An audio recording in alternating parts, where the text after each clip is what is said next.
সর্বকালের সেরাদের সেরা ফুটবল মাঠে যার পায়ের জাদু আজও স্মৃতিতে ভাসে লাখো কোটি ভক্তের চোখে। ফুটবলের ইতিহাসে যার নাম স্বর্ণাক্ষরে লেখা, তিনি আর কেউ নন, আর্জেন্টাইন সুপারস্টার দিয়াগো ম্যারাডোনা। 1984 সালে ম্যারাডোনা ইতালির নাপোলি ক্লাবে যোগ দেন। তখন তিনি ছিলেন বিশ্ব ফুটবলের শীর্ষ তারকাদের একজন। স্পেনের বার্সেলোনা ছেড়ে যোগ দেয়া নেপোলি ক্লাবটি তখন তেমন কোনো পরিচিত ছিল না, বরং নেপলস শহর পরিচিত ছিল মাদক, মাফিয়া ও অপরাধের স্বর্গরাজ্য হিসেবে।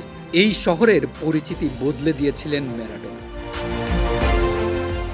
ম্যারাডোনা নেপোলিতে যোগ দেবার 3 মৌসুম পরেই ইতালি লিগে চ্যাম্পিয়ন হয় নেপোলি।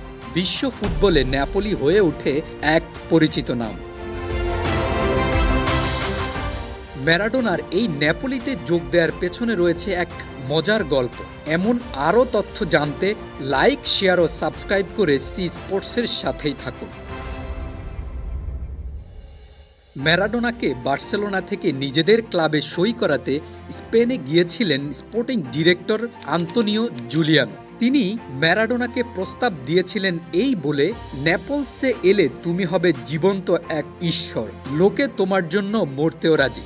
ম্যারাডোনাকে তখনকার রেকর্ড ট্রান্সফার ফি দিয়ে কেনে নাপোলি, কিন্তু বিপত্তি ঘটে যখন শেষ সময়ে আরও 5 লাখ পাউন্ড দাবি করে বসেন তৎকালীন বার্সেলোনা প্রেসিডেন্ট।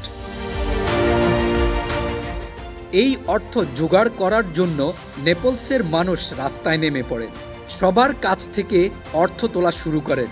কুখ্যাত জনাকীর্ণ বস্তি থেকে উঠে ম্যারাডোনার ট্রান্সফারের জন্য বাড়তি চাওয়া অর্থ। সেদিন ম্যারাডোনাও হয়তো বিশ্বাস করেন এই লোকেরা আমার জন্য মরতেও পারে।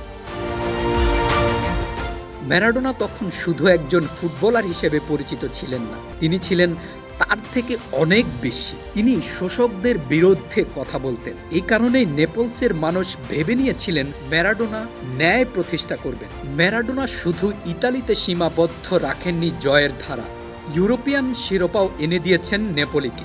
নেপলসের সাথে ম্যারাডোনার যে সম্পর্ক তা যেন কখনোই আলাদা করা যাবে না, কেননা ম্যারাডোনা নেপলসকে ভালোবেসেছেন জীবনভর। নেপলসও তার প্রতিদান দিয়েছে।